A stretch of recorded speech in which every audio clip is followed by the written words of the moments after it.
राष्ट्रभक्तीचे तेजस्वी जाज्वल्य आणि हिंदुत्वाचे धगधगते अग्निकुंड म्हणून ओळखले जाणारे स्वर्गीय विनायक दामोदर सावरकर यांच्या स्मृतिदिनानिमित्त आमदार सुधीर दादा गाडगे यांच्या जनसंपर्क कार्यालयात त्यांच्या प्रतिमेस पुष्पहार अर्पण करून अभिवादन करण्यात आलं। कार्यक्रमाच्या प्रारंभी स्वर्गीय सावरकरांच्या क्रांतिकारी जीवनकार्याचा आणि त्यांच्या राष्ट्रवादी विचारांचा गौरवपूर्ण उल्लेख करण्यात आला। राष्ट्र प्रथम ही भूमिका अंगीकारत समाज जीवनात संघटन शक्ती अधिक दृढ करण्याचा निर्धार यावेळी व्यक्त करण्यात आला।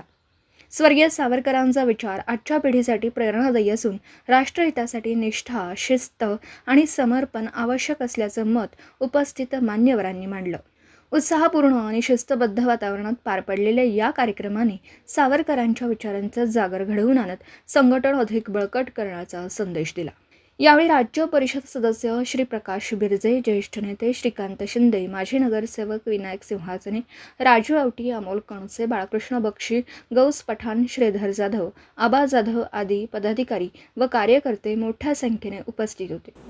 दिवसभरातील घडामोडींचा आढावा घेण्यासाठी पाहत रहा N24 मराठी न्यूज चॅनल।